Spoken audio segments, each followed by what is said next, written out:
자, 그럼 지금부터 신혼부부에게 집 한 채를 포럼이 주최하고 새정치민주연합 김광진 의원님, 남인순 의원님, 장하나 의원님, 그리고 박수현 의원님, 그리고 홍종학 의원님이 공동 주관하는 신혼부부 지원 특별법 제정을 위한 토론회 결혼 못 권하는 사회 토론회를 시작하도록 하겠습니다. 오늘 신혼부부 지원을 위한 특별법 제정의 필요성은 여야 정파 이해를 넘어서 대한민국이 모두가 다 역점을 기울여서 해야 할 사업이라고 생각합니다.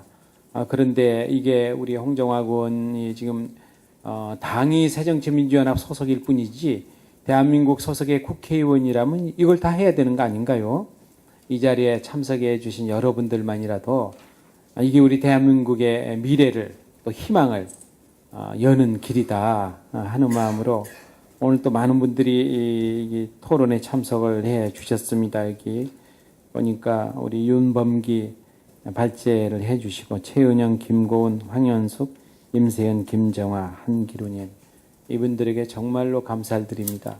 그 어떤 일보다도 필요한 일이라고 생각하고 저는 야당의 대표이기도 하지만 국민을 대표하는 국회의원으로서 이 특별법이 꼭 제정돼서 모두가 안심하고 결혼할 수 있도록 대한민국의 희망을 열어가는 데 힘을 보태겠습니다. 다시 한번 축하드리고 감사드립니다. 고맙습니다.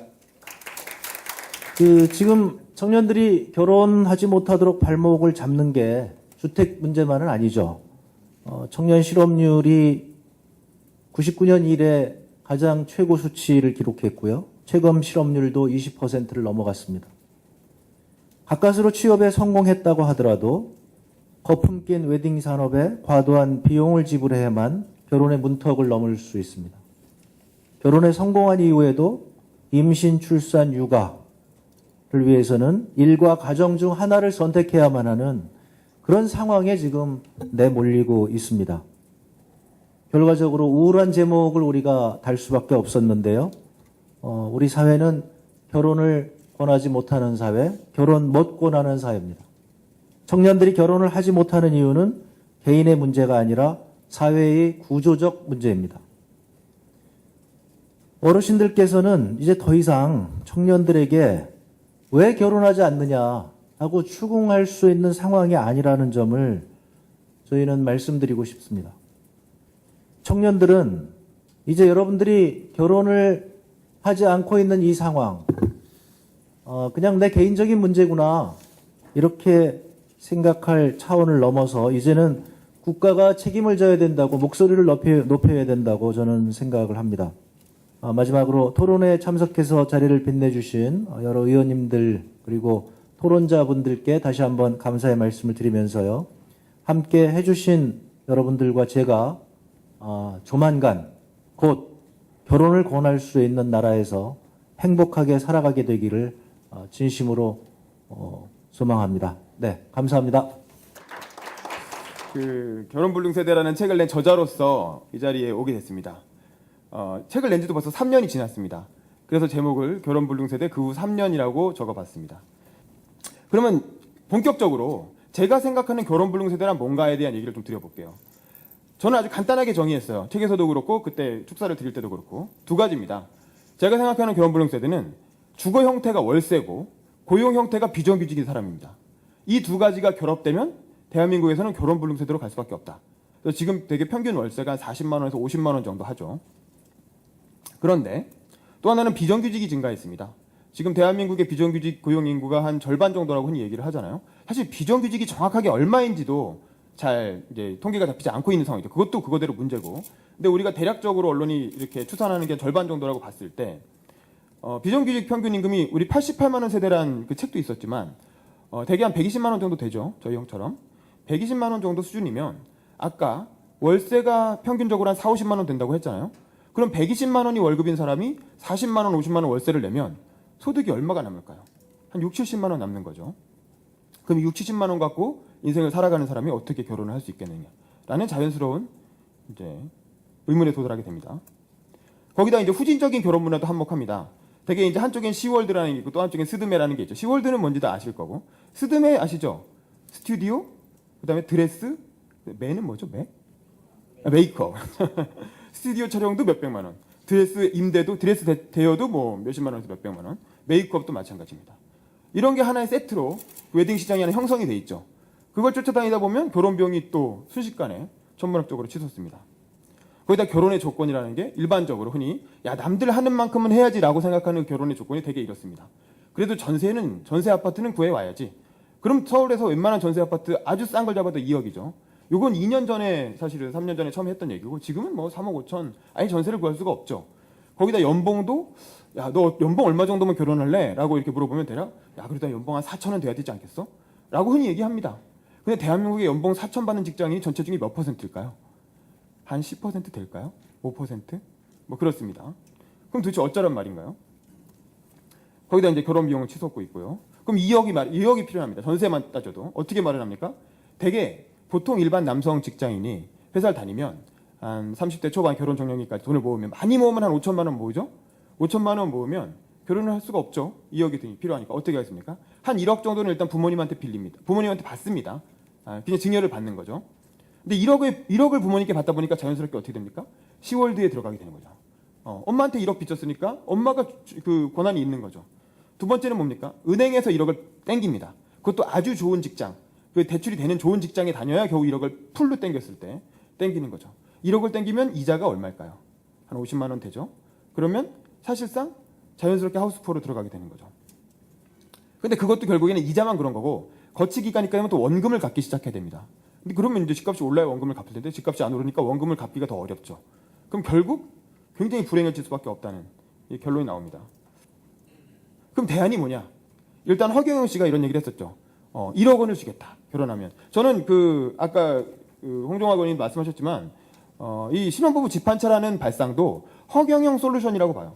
허경영 솔루션을 좀 이제 변형한 거죠. 근데 결국 합리적 핵심은 뭐냐면 결혼에 들어가는 비용을 국가가 사회화한다는 거예요.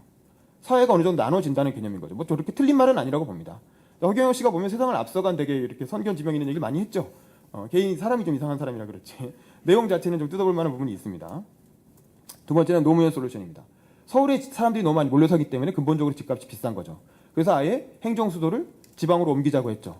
지금 세종시는 이상하게 돼버렸지만 원래 취지는 국회만 가는 게 아니었죠.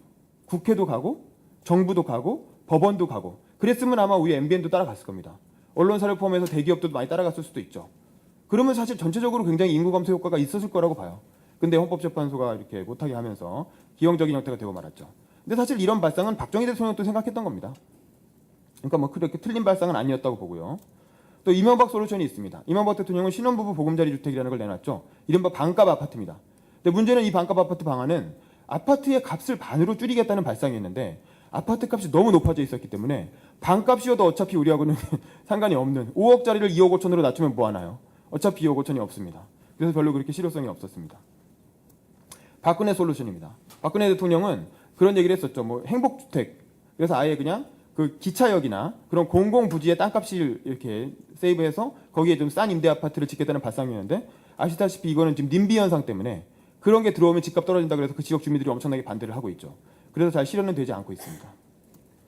뭐 박원순 솔루션입니다. 이거는 이제 기존의 뭐 시민청 같은 공간을 결혼식장으로 제공해서 결혼 비용을 좀 낮춰준다든가 두꺼비 하우징이라는 건 이제 기존에 있는 낡은 주택을 이렇게 재개발을 해가지고 리모델링을 해서 뭐 임대를 준다든가 뭐 그런 발상인데 뭐 나쁘진 않지만 너무 시간이 오래 걸린다는 문제점이 있는 것 같습니다. 김대호 소장님은 비정규직 없는 세상이 아니라 비정규직 이어도 살만한 세상이 되어야 한다고 얘기를 하셨고요. 그래서 그런 걸 통해서 고용 문제를 좀 풀어보자는 얘기를 하셨고 저 이동학이라는 제 친구 후배죠. 이 친구는 그냥 월세에서 시작하자라는 청년 문화운동을 얘기를 하고 있습니다. 그래서 반값 결혼운동, 결혼의 거품을 빼고 이제 월세로 시작하자라는 거죠.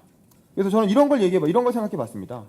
월세로 시작하고 다이아 반지 같은 거 하지 않고 신혼여행 독도로 가고 부모님 지원 받지 않겠다고 선언하고 또 결혼식 구청에서 하고 스튜디오 사진 안 찍고 친구한테 그냥 찍어달라고 하면 되지 않을까요? 그 다음에 여러분이 할 수 있는 약속은 뭘지 이런 걸 청년들이 먼저 나서서 약속을 하고 대신 그 약속에 대한 어떤 반대급부로 정부의 어떤 대책을 요구하는 거죠. 뭐 임대주택을 요구한다든가 결혼 뭐 지원 직불금을 요구한다든가 뭐든 뭐 여러 가지 발상이 있을 수 있겠죠.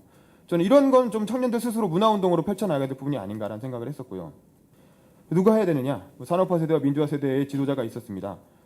미래 세대는 이분이 하셨나 했는데 잘 안 됐죠. 누가 해야 될지는 좀 여기 있는 여러분과 함께 같이 고민해 봤으면 좋겠습니다. 이상입니다. 감사합니다. 예. 그럼 이제부터 토론자들의 의견을 듣는 순서를 갖겠습니다. 워낙 발제자께서 말씀을 잘 해주셨기 때문에 제가 따로 발제자의 의견을 요약하거나 하지는 않겠습니다. 먼저 한국도시연구소의 최은영 연구위원님께서 말씀해 주시겠습니다. 우리나라의 그 저출산 문제는 사실은 그 청년이 결혼을 못하기 때문이거든요. 결혼한 청년은 아이를 낳아요. 실수를 해서라도 낳기도 하고 등등 해서 결혼을 한 부분은 그렇게 문제가 되지 않습니다. 그러니까 저출산 문제의 근본적인 원인은 청년들이 결혼을 하지 않는다라는 것인데 우리나라 인구주택 총조사를 5년마다 조사하는데 그게 아주 놀라울 정도로 미혼율이 높아지고 있는 거죠. 그러니까 지금 가장 주출산 연령대는 30대 초반인데 30대 초반의 미혼율이 10%에서 그 10년 정도 사이에 10%에서 30%로 3배가 뛰었거든요. 그러니까 지금 결혼 불능 세대라는 말이 아까 성견지명에 있는 개념이라고 하셨는데 그게 아닌 거죠. 굉장히 누적되어 왔고 결혼 30대 초반은 10%에서 30%로 늘고 그럼 20대 후반은 그렇게 안 늘었냐? 20대 후반은 35%에서 70%로 결혼을 못 하고 이런 상황이라는 거죠. 이 결혼을 못 하는 세대에 대한 이제 주거 정책에서도 그게 이제 가장 중요하다고 생각이 되는데 그런 것들에 대해서 국가가 지금 고민하고 있느냐 하면 그 부분에 대해서는 굉장히 큰 의문을 가지고 있습니다. 그래서 보시면 서울의 그 저출산 문제가 가장 심각하거든요. 아까 대체 출산율을 얘기하셨는데 2.1 정도 되는데 서울은 1명이 안 돼요. 2명이 결혼해서 1명을 안 낳는다라는 거거든요. 그 서울에 왜 그렇게 저출산 문제가 심각하냐? 그건 당연히 집값 때문이죠. 그래서 이 결국 집값 문제가 결혼을 못하게 하는 기제로 작동을 하고 있는데 이거는 결국에 그 청년의 주거 문제가 우리나라 인구 재생산 구조를 파괴시키고 있는 그런 상황이라고 할 수가 있겠습니다. 그래서 이러한 주거 문제를 자력으로 해결하지 못하는 청년 세대의 특징이 굉장히 뚜렷해지고 있습니다. 그러니까 서울의 청년 같은 경우에는 주거 빈곤이라는 개념이 있는데 다른 세대로부터의 왕따를 당하고 있거든요. 무슨 말이냐면 전체 가구는 주거 상황이 조금씩 개선되고 있는데 서울의 1인 청년 가구 같은 경우에는 2005년보다 2010년이 더 나빠지는 거예요. 고시원에 들어가서 살게 되고 지하 옥탑에 거주하게 되고 지하에 이런 상황이 되는 상황이라는 거죠. 주거비 부담도 굉장히 심각하고 그러니까 우리나라 제가 저소득 가구라고 계속 말씀을 드리는 건 1분위 가구, 소득 5분위 중에서 1분위, 10분위 중에서 1, 2분위의 그 주거비 부담이 굉장히 심각합니다. 그게 RIR이라는 지수로 보통 얘기하는데요. 소득 대비 주거비 부담이라는 지수인데 그게 거의 50%거든요. 아까 이제 사례로 말씀하셨는데 100만 원 벌어서 50만 원 정도를 주거비로 쓰고 있는 그런 상황이거든요. 선진국 같은 경우는 25% 정도 이상이면 정책 대상이 되거든요. 그래서 지금 결혼을 하지 못하는 저소득 청년 가구를 어떻게 할 것인지 이것이 저는 이 지금 포럼의 핵심이라고 생각하고 그 부분에 대한 지혜를 모아나가야 할 때이라고 생각합니다. 다음으로 베이비뉴스의 김고은 기자님께서 말씀해 주시겠습니다. 결혼을 안 하려고 하던 3포세대 전형인데요. 저는 생각을 좀 바꿔먹어서 결혼을 하려고 이제 올해 준비를 하려고 하다 보니 이래서 웨딩푸어 얘기가 나오는 거구나 이걸 절감을 하게 됐습니다. 이걸 막상 취재만 해봤지 내가 직접 웨딩푸어가 될 줄은 정말 몰랐다. 네, 지금 이렇게 얘기가 되는데요. 결혼을 하려고 하니 결혼식을 하라고 하는데 결혼식을 사실 하고 싶지 않지만 부모님들 때문에 해야 되게 되더라고요. 그런데 부모님께서 내정하신 예식장이 있어서 그래서 잘 알고 있는 상황이기 때문에 이제 비용을 계산해 봤더니 최소 500명을 꼭 부르라는 이제 부모님들의 지시가 내려왔는데 500명을 부르면은 대충 2,500만 원 정도가 소요가 될 것 같다는 계산이 나왔습니다. 제가 지금 혼자 사느라 돈을 많이 못 모아서 2,500만 원 네, 그게 결혼식 비용에 4시간짜리 결혼식 비용에 소요된다는 게 좀 많이 속이 상하기도 하고 해서 이거 결혼식을 좀 작게 해보면 안 되겠느냐 이렇게 이제 부모님을 설득하는 과정에서 좀 많이 문제가 발생하고 있는데요. 이렇게 비싼 걸 알고 이용을 안 하면 될 텐데 이용을 해야 하는 이제 혼주들의 문제가 또 있죠. 혼주도 혼주지만 이제 예식 당사자 같은 경우에도 이왕이면 한 번 하는 거 좀 더 좋은 데서 하자. 일생에 단 한 번뿐인 결혼식을 하자. 이런 식으로 해가지고 네, 결국엔 그 비용에 따라갑니다. 예식업자들만 좋은 결혼식을 결국은 하게 되는 거예요. 그래서 누구를 위한 결혼식인지 다시 한번 생각해 볼 필요가 있다고 생각하고 이제 저의 얘기를 다시 돌아가면 저는 결혼을 준비하면서 지금 이제 월세를 살려고 하고 있는데 예식 비용에 3천만 원 들어가는 것만 전세비에 만약 들어간다면 그게 되게 큰 도움이 될 텐데 일단 예식비 거기다 사용을 해야 되고 저 같은 사람들이 예식 비용에서만큼이라도 그 3천만 원이라도 좀 어떻게 아낄 수 있는 네, 방법이 좀 더 많이 마련이 돼야 된다고 네, 그렇게 생각합니다. 임신했다는 것 자체를 사실 이제 워낙 굉장히 축복받는 것이어야 되잖아요. 그리고 특히 이렇게 결혼을 해라 이렇게 정말 이렇게 나라가 권하는데 임신하면 굉장히 축복을 받아야 될 것 같은데 막상 직장에서는 임신했다는 사실을 말하기가 굉장히 어려운 거죠. 임신했다는 사실을 얘기를 하면 이제 그때부터 언제 그만둘 거냐 또는 이제 또 직접적으로 이렇게 얘기하진 않지만 너 때문에 네가 입덧하고 이러니까 옆에 다른 집안이 불편하다 힘들지 않냐 좀 이렇게 얘기하고 뭐 남편이 벌이가 좀 시원찮아 뭐 이제 이런 얘기를 한다거나 이렇게 해서 이게 직접적인 또는 이제 간접적인 압력들이 많이 있다는 거죠. 그래서 이제 임신이 오히려 그 직장 생활하는데 걸림돌이 되는 게 아닌가 싶어서 그 이제 괜히 죄책감이 생기는 이제 이런 상황들이 있고요. 그리고 이제 출산을 앞두고 있는데 재계약의 문제들이 있는 거죠. 그래서 요즘에 비정규직 문제가 계속 나오고 있는데 이 재계약을 안 해줄 것 같아서 불안하고 실제로 재계약이 안 되는 경우들이 많죠. 임신한 상태에서 재계약하는 경우들은 굉장히 드문 경우입니다. 그리고 그다음에 이제 또 육아 문제를 얘기를 안 할 수가 없는데 그 우리나라에서 그래도 나름대로 직장 생활을 성공한 경우에는 주로 이제 누구의 도움이냐? 친정 엄마의 도움. 이제 어린이집 그렇게 많아지고 무상보육됐지만 지금 그래도 도움을 받아서 직장 생활을 계속하는 경우는 그 케이스가 제일 많은데 실제로 이제 봐주시지 못하는 경우들 사실 많죠. 그렇지 않으면 해결하기가 어렵고 그렇다고 하더라도 이제 저희 이런 상담 많아요. 봐주시다가 건강이 안 좋아지셔가지고 봐주기가 어렵게 됐어요. 허리도 아파지고 이제 이런 상황들이 생기는 건데 그래서 육아휴직을 쓰고 싶은데 육아휴직을 쓰기가 너무 어려운 거예요. 근데 아이를 어린이집에 맡기려고 하니 출퇴근 시간을 맞추기가 너무 어려운 거죠. 이제 그런 상황인데 실제로 법으로는 육아휴직이 보장돼 있지만 실제로 육아휴직 쓰기는 굉장히 어려운. 그래서 육아휴직을 쓰려고 하면 지금 승진할 생각이 있는 거냐, 언제까지 다니려고 하는 거냐, 이제 회사의 충성심이 어떠냐, 이제 이런 얘기들이 나오는 거죠.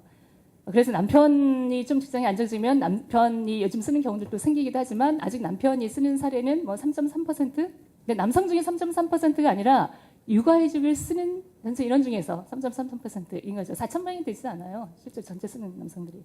이런 상황입니다. 그리고 그 다음 얘기는 이제 또 이런 얘기 많죠. 맞벌이인데 이제 가사육아 문제를 얘기 안 할 수가 없는데 남편들도 사실 할 말이 많죠. 여성들도 늦게 퇴근 많이 하지만 이제 우리나라 장시간 근로는 사실 굉장히 유명한 얘기인 거잖아요. 늦게 퇴근하는 문제 이제 이런 얘기 하는데 그래서 요즘에는 수요일 날 이렇게 6시 7시에 불 끄고 내보내는 이제 이런 경우들도 생기기도 하고 그런 것들을 장려하는데 이제 그런 얘기를 또 한편 우스갯소리를 하는데 거기 직장 불만 끄면 뭐하냐. 남성들이 그 옆에 술집도 다 문을 닫아야 된다. 다 거기 안 가고 다 홀집에 가서 한잔하고 이렇게 하지 않냐. 이제 이렇게 얘기를 하기도 하는데 이제 그 문화가 아직도 많은 거죠. 퇴근하면 여성들은 집으로 가서 일해야 되고 남성들은 여전히 직장에서 늦게 퇴근하거나 이 문화들이 있다는 거죠.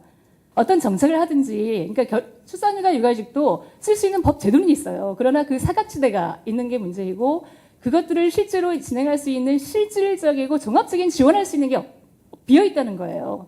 그것이 없이는 진행이 어렵다는 거죠. 고용노동부에서는 출산휴가 지금도 못 쓰는 사람이 있냐 신고 안 들어오는데 이렇게 얘기를 한다는 거죠. 그렇지만 그것은 문제를 해결할 수가 없기 때문에 실질적이고 통합적인 이 정책과 체계를 만들어서 실질적으로 집행력 있는 제도를 만들어야 된다라고 하는 것이 법 추진에 있어서는 굉장히 중요한 문제다라는 것들을 말씀드리고 싶고요.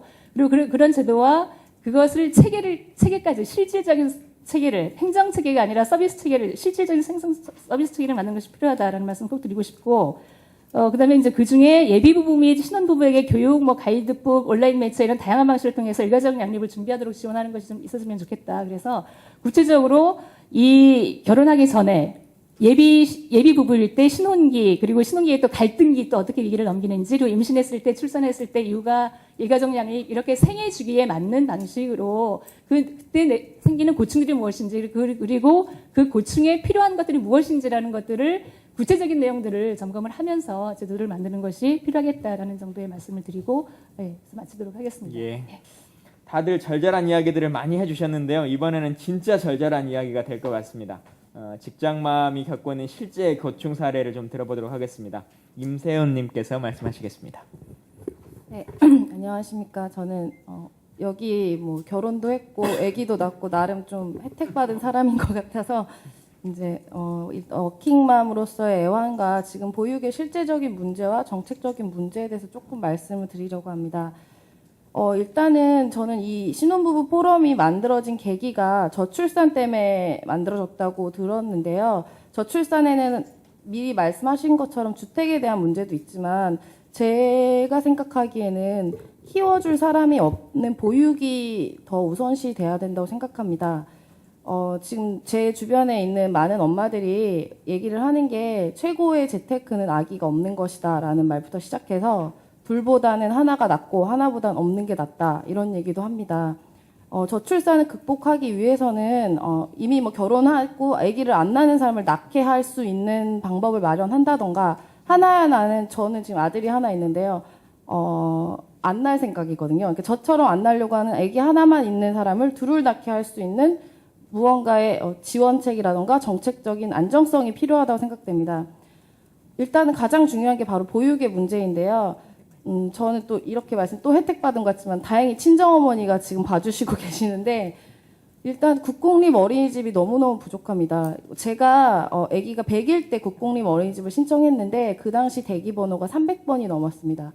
근데 지금 1년 반이 되고 3월이 되면 국공립 어린이집이 모집을 시작하게 되는데 아직까지 번호가 50번대여서 그 번호가 너무너무 안 바뀌어서 한번 물어봤어요. 어린이집에다. 도대체 왜 이렇게 번호가 안 바뀌냐. 이번에 뽑기는 하냐라고 물어보니 저희 아기가 이제 3살인데 이번엔 3살 반은 TO가 아예 없다고 합니다. 그래서 아니 어떻게 그러면 지금까지 몇 년 기다린 사람은 어떡하라고 TO가 없냐. 5살 반을 늘려서 이게 뭐 제한이 있기 때문에 선생님 한 명당 7명밖에 아기를 볼 수 없기 때문에 5살 아기를 늘리는 바람에 3살 반을 아예 뽑지를 않았다고 합니다. 그러면은 우리가 그러면 저는 뭐 약간 아기가 나도 3살이고 싶어서 3살인 것도 아니고 이렇게 운이 안 좋아서 계속 그럼 기다리고 그럼 4살 때 되면 또 4살 반 안 뽑으면 또 못 가는 거 아니에요? 그래서 어떻게 이렇게 가이드라인이 없이 이렇게 우후죽순으로 아기를 뽑고 안 뽑고가 가능하냐? 이거 구립이면은 구청에서 뭔가의 가이드라인이나 나와야 되는 거 아니니까 그런 거가 없다고 그럽니다. 실제로 제가 구청에도 물어봤어요. 이런 게 있냐고. 구청에서도 잘 모르더라고요.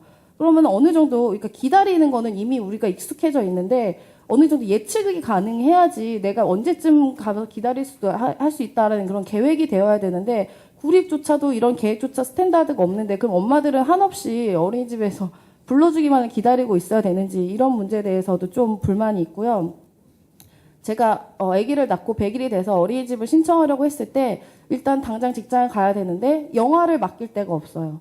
뭐 지금 어린이집은 많이 있는데 어린 영아를 맡길 만한 수준의 뭐 이런 시설은 정말 태부족하기 때문에 뭐 그 엄마가 핏덩이를 어디다 맡기고 싶겠습니까? 다 내가 키우고 싶지. 근데 그마저 맡길 데가 없어서 뭐 동동 발을 굴러야 되거든요. 그래서 저는 어쩔 수 없이 엄마네 집으로 가서 이제 어머니의 도움을 받게 됐는데 아니면 입주 도우미를 구하는데 입주 도우미 비용이 대부분 평균 150만 원입니다. 아까 뭐 100만 원 갖고 50만 원인데 150을 어디서 구합니까? 차라리 일을 안 하는 게 낫지. 이런 비용조차도 너무 높기 때문에 대부분이 결혼을 하면 아이 안 난다고 해요. 저 이런 거 보면 동동거리고 하는 거 보면은 그래서 안 낳는 사람을 낳게 하는 게 또 저출산의 가장 큰 해법이 아닐까 싶습니다. 그래서 도와주는 부모님이 없으면 그러니까 할머니죠. 할머니가 없으면은 아기 낳는 건 거의 꿈도 못 꾸고요. 저희 뭐 어떻게 보면은 그 할머니는 무슨 죄가 있다고 또 다른 여성의 희생을 또 강요를 해야 되는 부분이잖아요. 이런 것도 저는 사회에서 그 노인에 대해서 좀 이렇게 대우를 해줘야 되는 부분이라고 생각이 됩니다.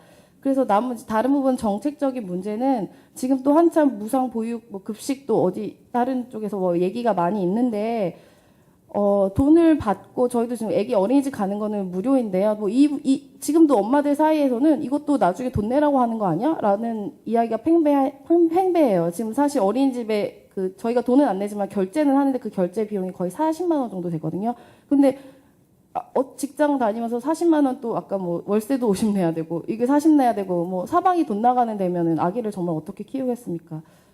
지금 6분 중에 4분의 이야기를 들어봤는데요. 토론을 조금 그 중간에 정리하는 시간을 좀 가지려고 합니다. 보건복지위원회 위원이시기도 하고 잘 아시는 것처럼 원래 한국여성단체연합의 대표이셨고 또 기존의 대통령 직속의 저출산 고령화 사회위원회 위원이기도 하셨습니다. 남인순 의원께서 잠깐 토론을 정리하는 중간 이야기를 좀 해주시겠습니다. 지난 시기에 돌아보면은 저희가 이 저출산에 관련한 정책을 어디로 포인트를 했냐면 한 명의 그 아이를 가진 부부가 한 명을 더 낳게 하는, 둘째를 낳게 하는 쪽으로 했습니다. 그러다 보니까 굉장히 많은 예산과 이런 정책이 이제 사실은 보육 쪽으로 많이 갔고 또 사교육비를 좀 절감할 수 있는 이런 방향으로 했는데, 이제 최근에 이제 이 저출산의 원인을 결혼하지 않으니까 아이도 안 낳는 거죠. 이제 그쪽으로 사실은 이제 저출산의 원인이 이제 이동이 되고 있습니다. 그래서 그거를 이제 정부는 그걸 만혼이라고 표현을 했는데, 이 만혼의 문제를 해결해야 된다. 이렇게 이제 그 문제, 그 저출산이 되게 되는 원인을 그렇게 진단을 했어요. 근데 문제는, 이 사실 저출산 아이 낳고 키우는 문제는 뭐 1, 2년의 정책을 해서 변화되는 건 아닙니다. 근데 지난 우리가 정부를 좀 평가를 해보면, 그러니까 참여정부 때까지는 저출산 고령사회 이제 그 기본 계획이라는 게 있어서 이제 추진을 했었는데, 그 이명박 정부 때 이 부분을 전혀 관심을 갖지 않았어요. 그러다가 이제 박근혜 정부가 오면서 올해가 사실은 저출산 그 고령사회 기본 계획을 다시 세워야 되는 2015년이 그런 해입니다. 근데 그동안 별로 이 계획에 대해서 이행됐는지 안 됐는지 제대로 검토를 안 했습니다. 검토를 안 하고 그거를 검토할 수 있는 법도 없어진 거를 박근혜 정부 하에 와서 발견을 해서 얼마 전에 그 법을 다시 정비를 하고 대통령 산하의 저출산 고령사회위원회를 두도록 이렇게 이제 회복이 됐는데, 저출산 고령사회위원회에서 저출산의 문제에 대한 진단을 하면서 만원의 문제로 했는데, 결국 그 얘기는 오늘 저희가 얘기하고 있는 결혼하지 않는 거, 결혼할 수 없는 거, 그리고 그것의 원인이 결국은 주거와 일자리 문제라고 하는 진단으로 좀 더 이렇게 접근이 됐다고 저는 생각을 하고, 그런 문제인식에 여기 계신 모든 발제자와 토론자분들의 인식을 같이 하고 있다고 생각을 합니다. 이제 그런 문제인데, 저는 사실은 이 연애와 결혼이라고 하는 문제는 어떻게 보면은 본질적 인간관계의 문제죠. 근데 연애하지도 못하고 결혼도 못한다고 하는 거는 바로 본질적인 인간관계를 맺을 수 없다라는 거거든요. 정말 굉장히 슬픈 사회인 거죠. 우리 사회의 어떤 공동체의 어떤 기본이 무너질 수 있는 부분에 어떤 사회로 가고 있다고 생각하는데, 어떤 이런 본질적인 인간관계가 무너질 수 있는 그런 사회로 간다고 한다면 정말 우리가 저출산의 문제를 심각하게 우리 사회가 인식을 하고 이 문제에 대해서 범정부적으로 아니면 범정치권에서 이 문제를 범시민사회가 함께 해야 될 만한 그런 정도 저는 이슈라고 생각을 합니다. 자, 프랑스에서는 임신을 하면 정부로부터 자녀를 키우는 것은 당신만의 부담이 아닙니다. 당신 옆에는 국가와 사회가 있습니다. 라는 축하 편지를 한 통 받습니다. 여러분이 국가로부터 이런 편지를 받는다면 어떤 느낌이 드실까요? 저는 무척 감동을 받을 것 같습니다. 프랑스 정부는 임신 출산의 모든 비용을 지원하고 자녀가 성인이 될 때까지 매년 자녀 수당을 또 지급합니다. 적극적인 보육과 양육 지원 정책이 실시되면서 자연스럽게 출산율과 여성 취업률이 동시에 증가하고 있습니다. 아동은 보육 서비스의 직접 대상이지만 그 서비스를 판단하거나 변경하는 것이 불가능하기 때문에 국가가 분명히 서비스의 질을 통제해야 할 것입니다. 프랑스에서는 고용과 사회보장의 유기적인 관계를 국가의 책임이자 기업의 책임으로 명확히 하고 있고요. 개인에게만 절대 책임을 전가하지 않습니다. 일과 육아를 병행하면서 여성은 일을 유지하기 위해서 아까 말씀하셨듯이 그 베이비시터를 고용할 수도 있고요. 운이 좋다라고 하면 친정이나 시댁 부모님께 맡김으로써 노동의 지속성을 유지할 수 있습니다. 여성 노동자 본인의 개인적인 노력과 가족의 동원을 통해서만 가까스로 일의 지속성이 가능해지는 상황이라고 볼 수 있죠. 이렇게 개인화 혹은 개인화하여 해결하는 것은 정말 무책임합니다. 그래서 노동자 개인과 기업을 비롯해서 법 제도상에는 남성 또한 당연히 육아휴직의 대상으로 적극적으로 상정해야 할 필요성이 있습니다. 그럼에도 불구하고 정부 정책은 여전히 남성은 주 생계 부양자, 여성은 보조 생계 부양자로 인식하고 있습니다. 남성을 주 생계 부양자로 인식하게 되면 여성은 당연히 돌봄 전담가로 인식하게 됩니다. 그래서 일가족 양립을 당연히 유지하기가 어렵죠. 그러므로 남성과 여성을 동등한 이중소득자로 인식해서 이중돌봄자로 봐야 할 것입니다. 유엔 아동권리협약 제18조에는 자녀의 육아는 부모의 공동 책임이라고 규정하고 있습니다. 이 말은요, 육아는 참여 또는 불참 두 가지 선택만 있을 뿐이지 그 중간은 없다는 말씀입니다. 그리고 세 번째로 일가정 양립의 어려움에 대해서 좀 더 말씀을 드리겠습니다. 여전히 여성은 자녀에게 충실한 엄마, 또 책임을 다하는 직업 여성 사이에서 매 순간 선택을 강요당하고 있습니다. 일가정 양립 정책은 취업과 임신, 출산, 양육 등의 가족 책임을 조화롭게 병행할 수 있도록 지원하는 정책이기 때문에 가족 정책의 핵심이라고 할 수 있습니다. 그렇기 때문에 여성과 남성이 모두 일가정 양립의 주체임에도 불구하고 여전히 그 책임은 여성에게 부과되고 있는데, 그 하단에 보시면은 그 한국보건사회연구원 자료를 보셔야 조금 더 여성이 이렇게 힘들구나라고 인식하실 수 있으실 것 같습니다. 그 통계 한번 보시면은요, 1999년에서 2009년, 즉 10년 사이에 남성의 가사노동 한번 보십시오. 19분에서 26분입니다. 자녀 돌봄 13분에서 20분입니다. 각각 하루에 7분이 증가했는데요. 반면에 여성의 가사노동 시간 보십시오. 하루에 204분입니다. 그리고 자녀 돌봄 역시 84분에서 93분 증가했습니다. 어떻게 직장을 다니면서 또 아이를 질 좋은 보육 서비스를 엄마가 다 할 수 있을까요? 그리고 세부적인 사항을 잠깐 보시면요, 여전히 여성은 자녀 돌봄에 있어서도 씻겨주고 먹여주고 재워주고 신체적 돌보기가 상당합니다.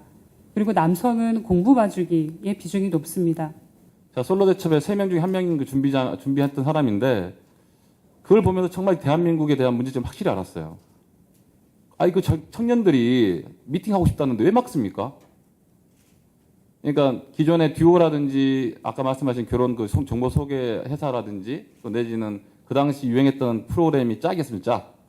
그래서 온갖 스펙 남녀들만 소개해주는 문화잖아요, 이 대한민국이. 그래서 토익 560점 받고 그 뚱뚱한 그 학생 4학년짜리가 나 강화문에서 데이트하고 싶다고 그렇게 선언하고 SNS에 올렸는데 반응이 좋았잖아요. 근데 이제 어른들하고 언론들하고 정치권이 난리가 납니다. 난리가 나. 아, 이거 사고 날 것 같다. 성희롱 날 것 같다. 성폭력 날 것 같다. 공원에서 사건 나면 자기 모가지 잘린다. 딱 이런 시나리오 끝나는 거예요. 막았잖아요. 막았고 결국은 이제 우여곡절 때 했긴 했지만 그런 인식부터가 있으니까 전 재미가 없는 거죠. 또 제가 이제 그걸 보고 나서 교훈을 얻어가지고 물총 축제도 하고 커플런도 하고 있는데, 커플 대첩이라고 또 하려고 신촌 연세로에다가 커플들 한 500상 우리 그 어반 캠핑 하자. 캠핑 텐트 쳐놓고 이쁘잖아요. 근데 또 어른들 눈꼴 사나웠다, 뭐 한다, 거기서 무슨 사건 날 수 있고 또 솔로들이 괜히 반항심에 그 칼질할 수 있다. 그러니까 젊은 그 층들의 연애 문화에 대해서 받아들이는 그 스펀지적인 생각이 하나도 없는 거예요, 보면. 단속, 물론 좋은 관점도 있죠. 안전의 문제도 생각할 수 있는 거죠. 근데 제가 볼 때는 저번에 3일 전입니까? 5일 전입니까? 그 진선미 의원의 또 동거법 비슷한 거 준비한다 계시는데, 연애에서부터 결혼까지 수많은 스펙트럼이 있습니다. 이 청년들의 이 연애 문화에 대해서. 이것에 대해서 정확하게 얼마나 깨차고 있는 건지, 그들의 문화에 대해서 얼마나 공감하고 있고, 그들에 대해서 얼마나 소통하고 있는지에 대해서 그런 노력 없이는 이거 안 되죠. 제가 볼 때는. 그래서 다시 한번 말씀드리지만 돈 있는 사람, 어떤 가진 위치에 있는 사람, 그 어른들의 시각에서 이 결혼 문제를 풀면 답 없다. 오늘 이 모양이 딱 그런 상징 체계 같아요. 그리고 또 그래서 제가 이렇게 무책임하게 이렇게 비판하고 나가면 안 되지 않겠습니까? 그 메모 하나 제안하면 좋겠는데, 자 5월 2일 날 커플런을 합니다. 커플런. 신촌에서 연세로 한 5km 뛸 건데 커플들 한 2,000쌍, 3,000쌍을 데리고 와서 우리 커플 좀 행복하게 해주세요. 좀 이런 구호를 걸고, 만약에 커플들 2,000쌍이 가슴에다가 그 뭐 이상한 나이키나 뭐 아디다스나 이런 슬로건 아니 뭐지? 그런 기업 브랜드 말고 정말 정당한 주장 아닙니까? 나 동거법 좀 해달라. 나 뭡니까? 신혼부부 집 한 채 달라. 이런 멋진 슬로건 갖고 뛰어다니면 얼마나 멋있습니까?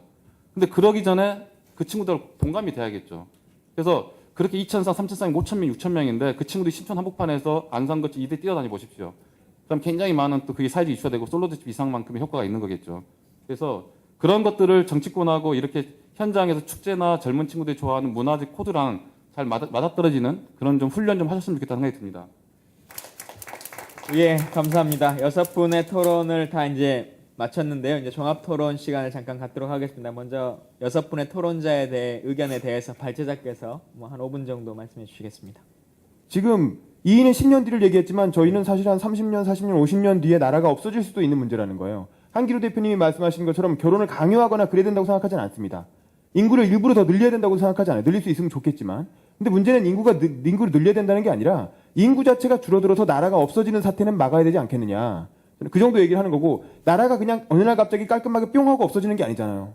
그렇게 나라가 없어져 가는 과정에서 수요도 줄어들고 경제도 침체되고 그 안에서 살아가는 우리들은 엄청난 불행을 겪게 돼요. 저는 그걸 막기 위해서 뭔가 선제적인 시도와 노력이 필요하다는 얘기를 마치 율곡이가 10만 영명서를 제기한 것처럼 미리 말씀을 드리고 있는 거고, 그걸 하기 위해서 사실 신혼부부 집한채 같은 공약 나온 거라고 생각하기 때문에 굉장히 의미가 있는 법안이다라고 그렇게 생각합니다. 제가 이제 어떤 가난한 그 젊은 부부가 아이가 이제 아프고 지하에 새방에 사는 상황인데 이 사람이 결혼한 지 5년 조금 넘은 거예요. 그러니까 지금은 근데 법상에 신혼부부라고 하면 거의 결혼한 지 5년까지 제한하거든요. 근데 그 사례를 보면서 이렇게 딱 신혼부부는 결혼한 지 5년 이내의 부부다라고 제한하면서 하는 그런 법률적인 지원들이 어떤 의미가 있겠는지라는 문제제기 하나와, 그리고 또 하나 아까 제가 말씀드린 것처럼 결혼을 못하는 청년들을, 그러니까 사실 신혼부부라고 하면 근데 그걸 이제 법적으로 규정하자면 사실 결혼 예정자를 반영할 수 있는 방법은 거의 없을 거거든요. 그렇다면 이 고민을 어떻게 녹일 것이냐. 결혼을 하지 못하는 청년들, 이 두 가지는 반드시 고민을 해서 법 제정에 해주시기를 부탁드리도록 하겠습니다. 예, 이젠 플로어에 계신 분들의 의견을 좀 더 듣고 뭐 답변이 필요하면 여기 계신 분들이 답변하는 걸로 하겠습니다. 의견이시면 의견으로 말씀해 주시고요. 지정해서 뭐 토론자나 발제자에게 질문을 하시면 정해서 말씀해 주시면 좋겠습니다. 일단 제가 여기 와서 신혼부부에게 집 한 채를이라는 제목을 보고 일단 이게 뭐 저렴 장기 대출을 말을 하는 거를 알고서 이제 좀 생각을 해봤는데, 저렴 장기 대출이 늘어나면 당연히 주택 매매 수요가 감소할 거고, 그러면 부동산 값이 하락할 거고, 그러면 건설 경기가 하락할 거고, 국가 경제 규모가 축소될 거고, 그럼 실업률이 증가되는 것이 아닌가 결국에는. 그런데 이런 전체적인 방향들을 다 고려를 하고 이런 정책들을 추진을 하는 것인지에 대한 의문도 좀 들었고요.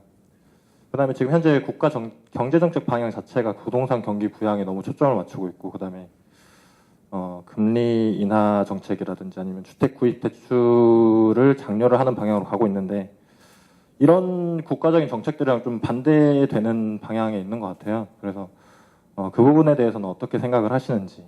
그래서 결국에는 이런 것들이 일본이 겪었던 장기 불황으로 가는 것은 아닌지. 그리고 이제 또 그 토론자분들의 이야기를 듣고 든 생각이 드는데, 뭐 결혼식 비용이라든지 아니면은 육아 비용이라든지 이런 것들은 다 서비스업에 해당하는 거잖아요. 근데 특히나 우리나라 자체가 되게 서비스업에 대해서 어떤 정당한 대가를 지불하는데 되게 인색하다는 생각이 들어요. 외국처럼 팀 문화가 있는 것도 아니고.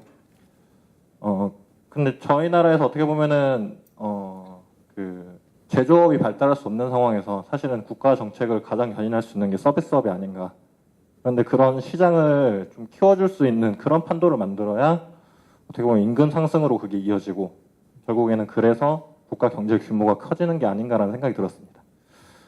그리고 뭐 마지막으로 한 말씀 드리면요. 우리나라 경제 구조 자체를 보면 사실 우리나라 선진국이라는 생각을 많이 하는데, 저는 결코 그렇게 생각하지 않거든요.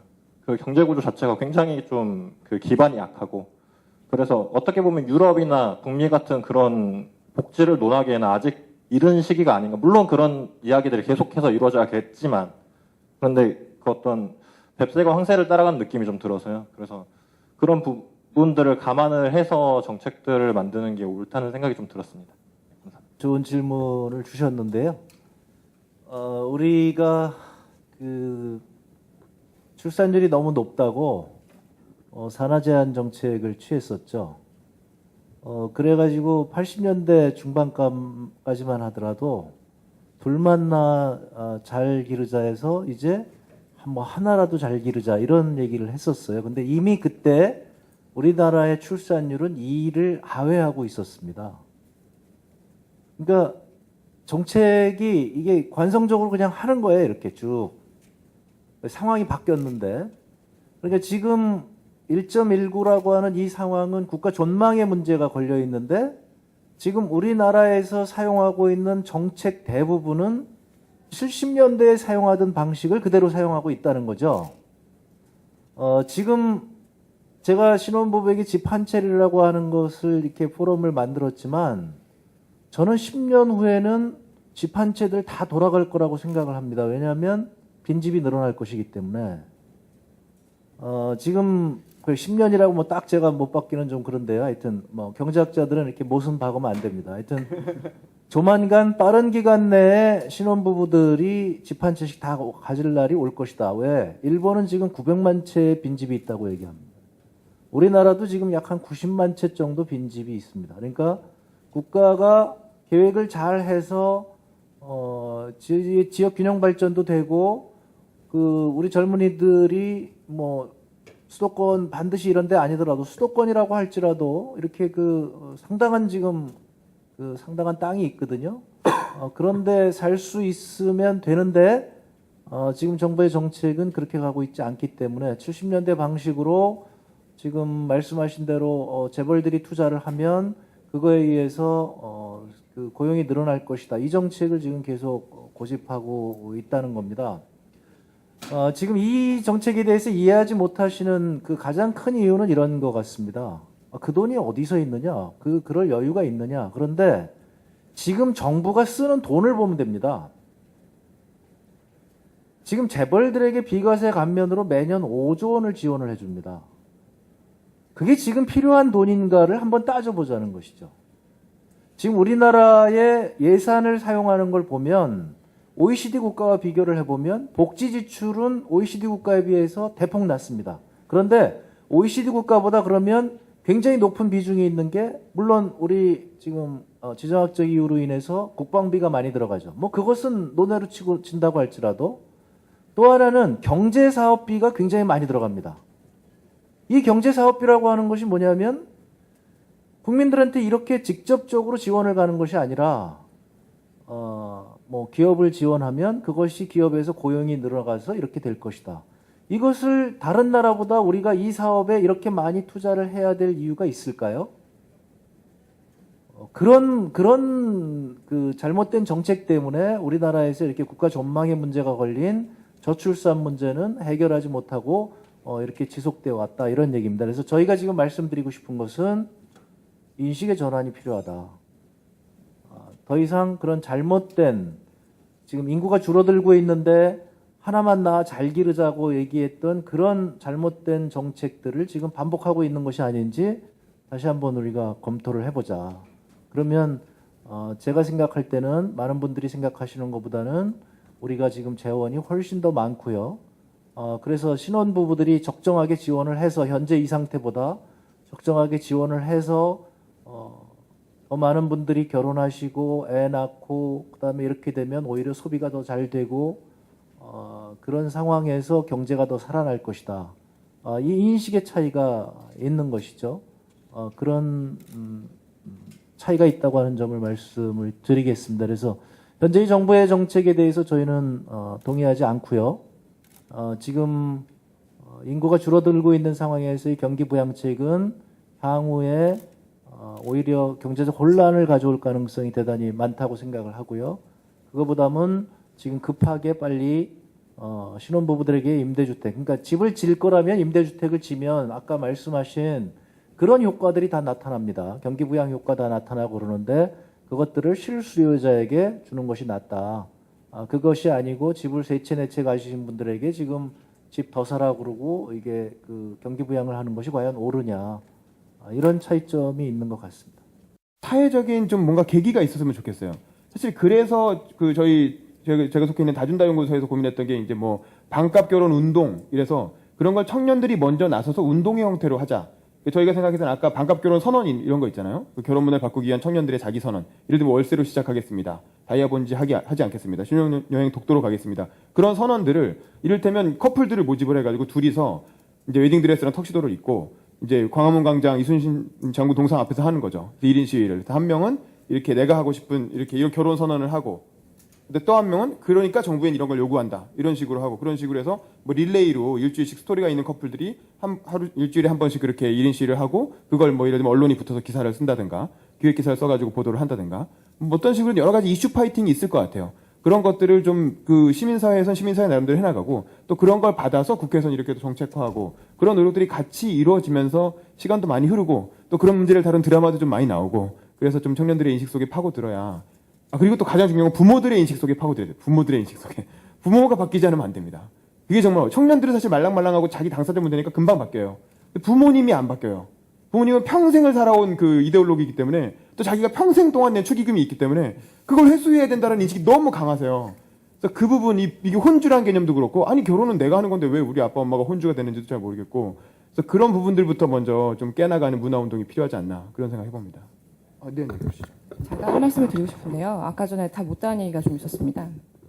작은 결혼식이라고 해서 여성가족부에서 좀 이렇게 무료 공공시설들을 많이 활용해서 결혼식하는 방안을 그래서 한 몇 년 전부터 계속 이렇게 추진을 했어요. 그런데 작은 결혼식 하려고 하면 부모 반대가 제일 심합니다. 대부분 다들 부모님이 반대해서 결국 못해요. 근데 시청 같은 경우에 지금 서울시청 시민청에서 결혼식 하는 거 굉장히 인기가 많이 그래도 있어요. 경쟁률 되게 센데 근데 네, 하고 싶어도 거의 뭐 부모님이 막아서 거의 못하는 현상이 있습니다. 지금 여성가족부에서도 비용을 들여서 공공시설 많이 찾아가지고 전국에 작은 결혼식 확대하려고 하는데 뭐 돈 되는 장사가 아니기 때문에 공공시설에도 자기네들 일하는 시간 아닌 날 나와가지고 일해야 되고 뭐 이런 문제도 발생하고 여러 가지 문제 때문에 하여튼 안 되고 있어요. 근데 작은 결혼식을 그래서 뭐 국회의원분들이 뭐 많이 해가지고 뭐 그리고 또 나라 어느 분이 해가지고 이거를 막 이렇게 좋은 사례를 많이 보여주고 이러면은 사람들이 인식 개선이 되지 않을까 이런 얘기들이 있는데